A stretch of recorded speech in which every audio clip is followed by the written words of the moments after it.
by the time this video goes up, I'm pretty sure that the DNC will already be underway, the Democratic National Convention. This is the ceremony where Kamala Harris will very likely be officially crowned the Democratic nominee for President of the United States. And apparently things might not go as smoothly as one might expect, because it seems like the Democratic Party in general has sort of rallied around Kamala Harris. However, there is a small contingency of Democrats who are either like pro-Hamas or very, very strongly anti-Israel, who they are really, really upset with Kamala Harris because she is not a big supporter of Hamas. She's not a big supporter of Palestine. She will probably be in lockstep with standard American foreign policy when it comes to supporting Israel in their battle against their various enemies in the Middle East. And, you know, things did seem to sort of spiral into disorder when there was some heckling that threw Kamala Harris off script at this moment in a rally in Michigan. And please do check out Project 2025, because I'm telling you, it is a plan. It is a plan to weaken America's middle class. Project 2025, if he is elected,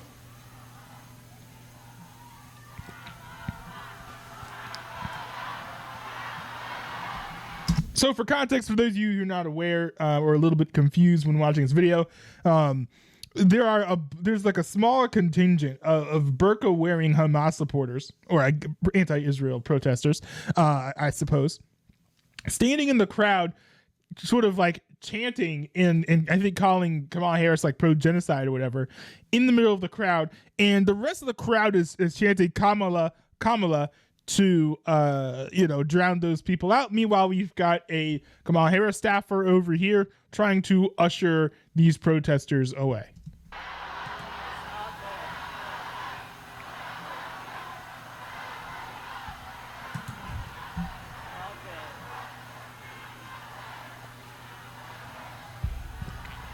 I'm here because we believe in democracy. Everyone's voice matters, but I am speaking now. By the way, I did think this was funny when I was doing research to find this clip in like the full context, right? I didn't want these clips, just living, at the outside of their coconut trees. I wanted to get through the context from which they all, live and exist and all that stuff. So when I was looking for this segment here, she actually said the same thing to Mike Pence when when he interrupted her during a vice presidential debate. She said, I'm speaking now. So I found that interesting. This is something that's definitely in her vocabulary.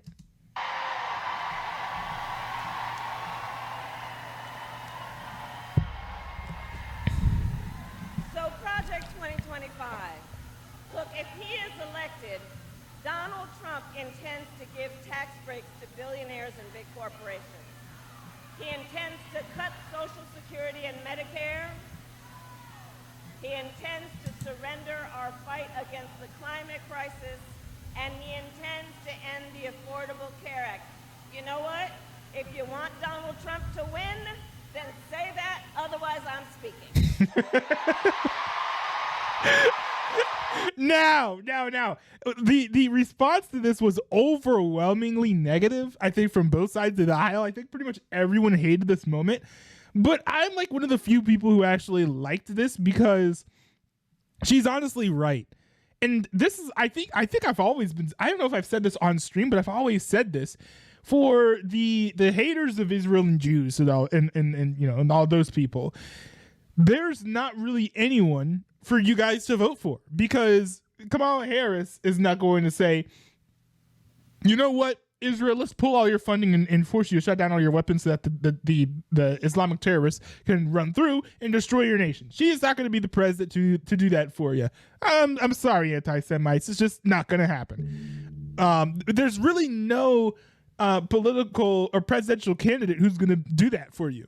Kamala Harris isn't going to do that. Donald Trump is not going to do that. RFK Jr. is not going to do that. So for the anti-Semites, there is no one to vote for in this presidential election. You can't be a single issue voter on the issue of Israel versus Palestine and support Palestine and have a major candidate to vote for. It just is not happening. So Kamala Harris makes a good point. For all those people who are on the left side of the spectrum, there is no one for you. But if you sit on the sidelines and boycott Kamala Harris, then guess what? Donald Trump is going to win. And by the way, if you guys do that, I'm not going to complain because I'm voting for Donald Trump. I hope that Donald Trump wins. But I'm just saying, from a strategic perspective, it doesn't make a whole lot of sense for a very, very small, whiny, hateful group of Democrats to be like, no, you don't hate Jews enough, so I'm not going to vote for you. Like, come on, dude. If you get your way, you sway enough people, you're going to convince other Democrats to let Donald Trump win. Is that your goal? Is that your goal for real? But anyways, the crowd actually seemed to love. The crowd there seemed to love this, even though the response online seemed overwhelmingly negative.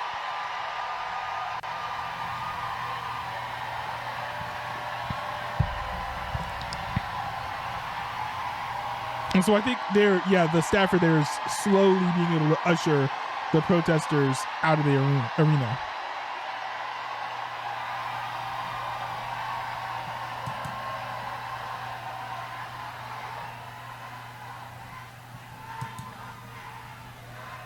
And then a chant is started in the crowd there,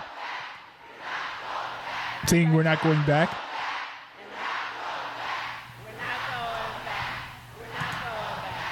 Now, let's see here. Now, this is just like a small group of protesters. It seemed to me like maybe like 7 like college students or something, sort of there, in their little group being like, "Oh, genocide, Kamala," or whatever it was that their chant was. But they're not the only ones who are upset, even though I would say that this sort of like anti-Semitic sect of the Democratic Party is a little bit, certainly underrepresented in the grand scheme of things. It certainly does not represent the majority of Democrats, because this story came out here, the Democratic National Convention, which is happening in Chicago, by the way. They are having lots more security than usual due to all of these protesters. Actually, it looks like NBC News ran a segment on this. It's 2 minutes long. Let's peep this. Already up. Oh, no. Tonight, Chicago's guard is already up. Fencing lining the streets, roads closed off to vehicles.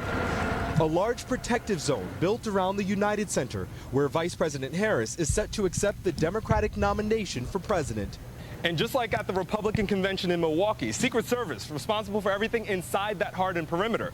Local police taking the lead for nearly everything else.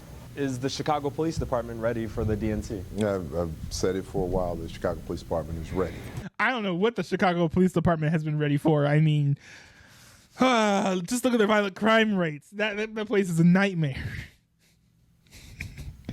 I have a close friend who went and he went and had his honeymoon in Chicago, and I was like, "What? You went where?" It's fine. He's a masculine man. He was able to protect his woman. But anyways, let's continue. Chicago's top cop says there are no specific incredible threats, but to expect a heavy police presence throughout the city.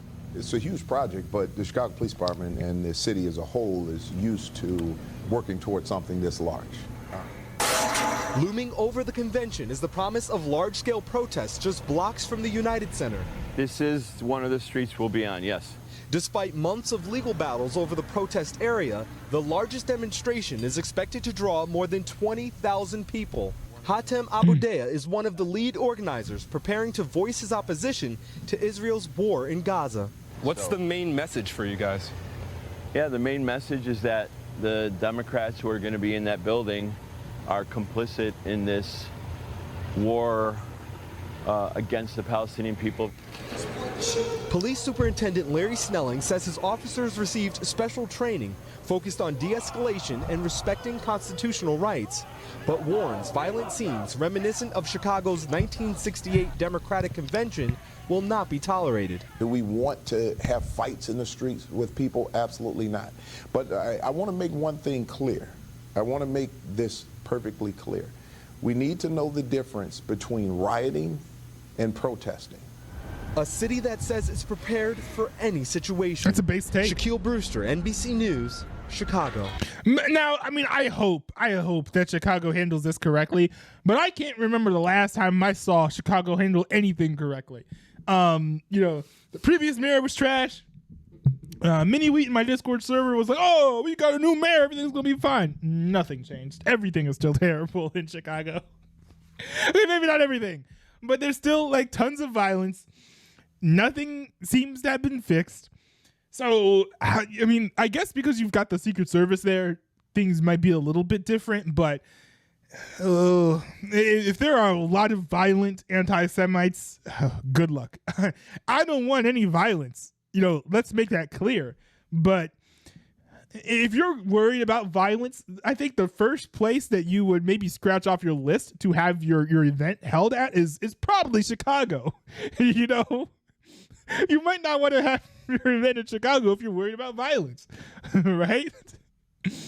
It says here, this is the headline: will protesters or police be the problem at the Democratic National Convention? I mean, bro, if you're going over there and being violent, and then the police goes and breaks up your fights, you are the problem, not the police. Okay, like maybe, hey, if you don't fight the police, maybe the police won't attack you.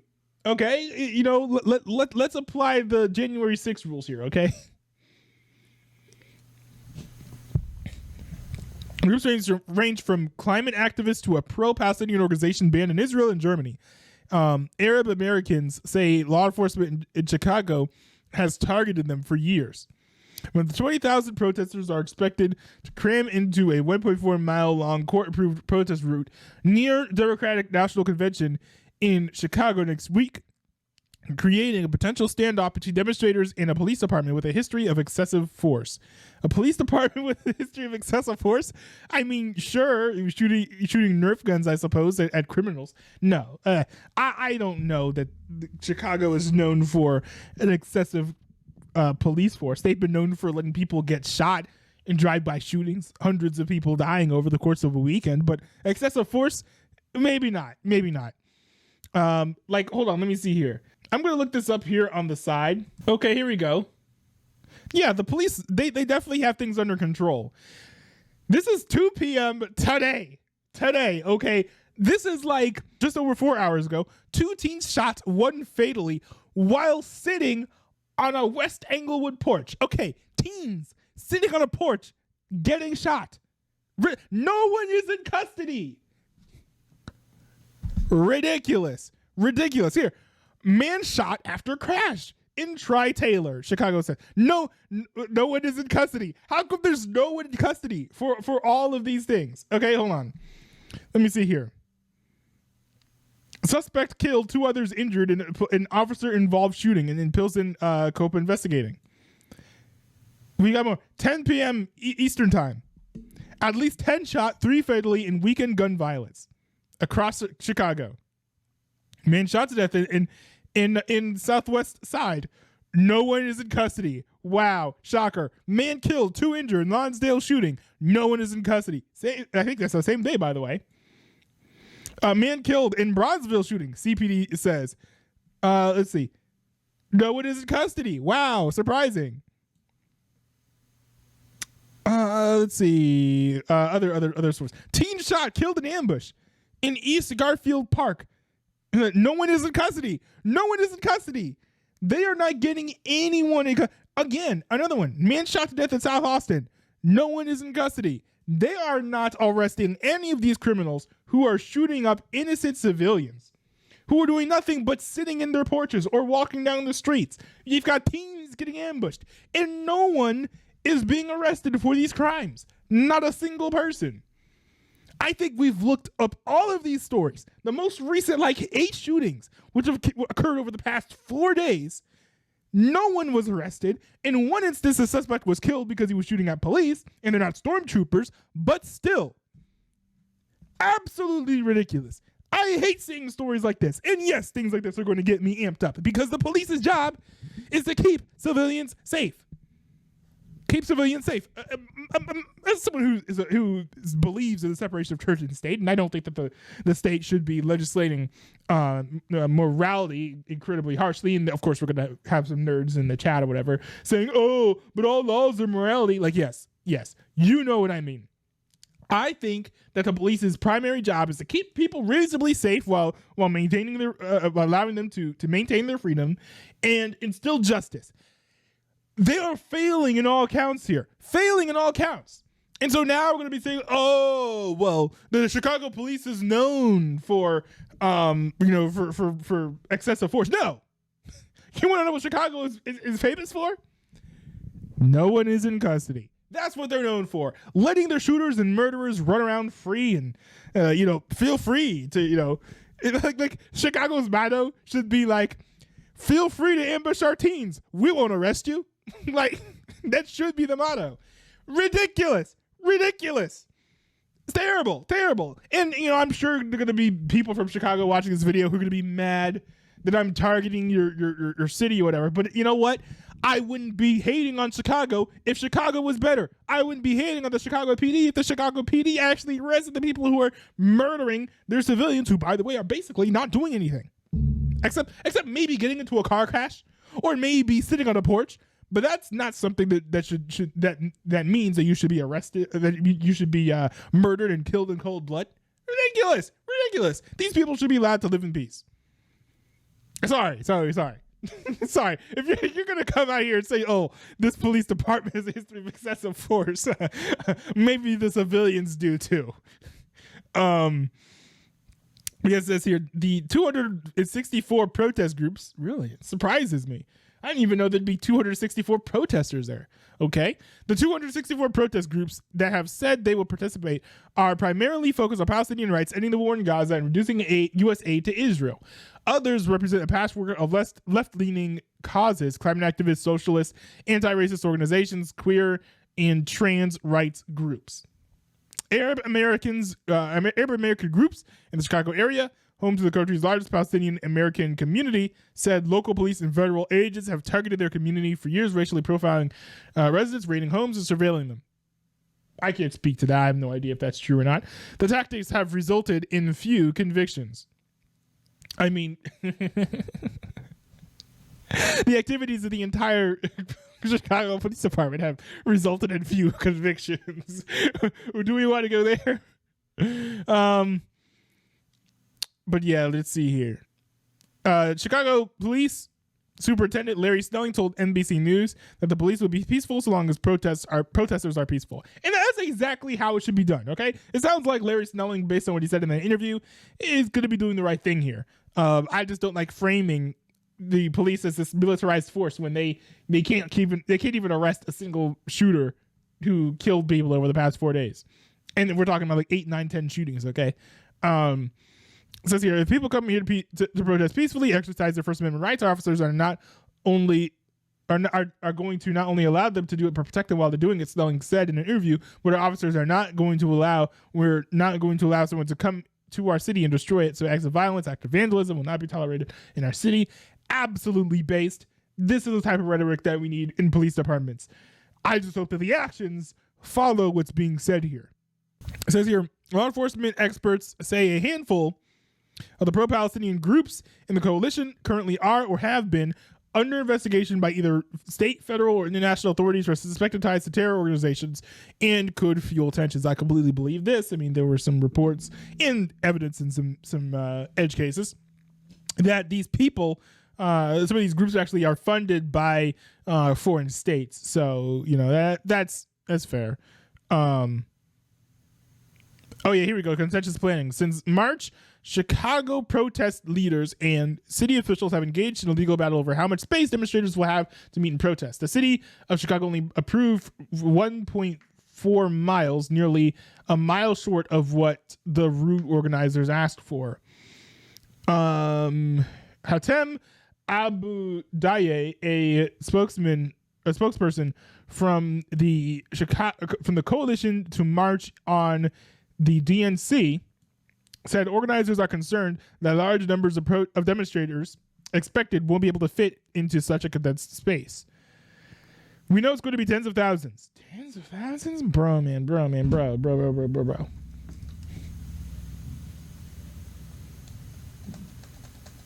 I'm pressing X to doubt. Because I don't think that there are going to be tens of thousands of people there. I would be shocked if that was the case.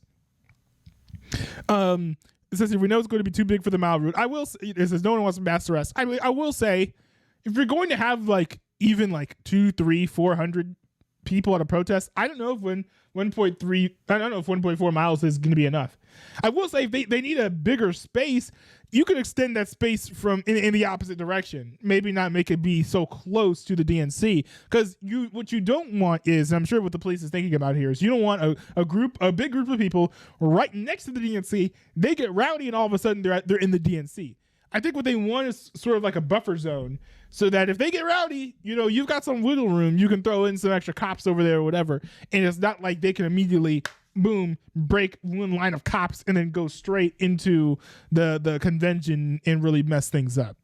So I mean, I understand why you would have that buffer zone, right? A mile short of what the route organizers asked for, but I think if there really are going to be tens of thousands of people, which again I doubt, you do want to give them more breathing room than that. The Chicago Police Department, which is leading security, posted a webpage detailing how it wants to avoid making arrests. I mean, we know that they want to avoid making arrests. You can't be running around arresting black people. That's a big no-no. Let's see. Police have said that they will give protesters a chance to comply with officers' orders, but they also plan to isolate the bad actors. Good. Police have said obstructing traffic, for example, is not protected under the First Amendment, and said that activities can lead to arrests, include assault, throwing objects, and destroying property. Good. Finally, common sense has entered the chat. No, you can't stand in the middle of the street and block the road and obstruct traffic. Finally, we're having a police department that's going to ostensibly take action against this type of behavior. I've been hoping for this. So this whole article is on the NBC News website. You can read all about it. I just figured it'd be good to cover. I really do hope that the Chicago Police Department stands by their word here, because if they do, I think it'll be instrumental in keeping things peaceful. I don't want to see anyone being attacked at the Democratic National Convention. I don't want to see Kamala Harris get attacked or harmed in any way. I just want her to lose the election. So hopefully this is the one thing that the Chicago PD handles correctly. Do I have faith that they will handle this completely correctly? No. But I do think, because of all the external pressure, the involvement of the Secret Service, take that as you will, that they're at least not going to bungle this as badly as they bungled their violent shooting epidemic.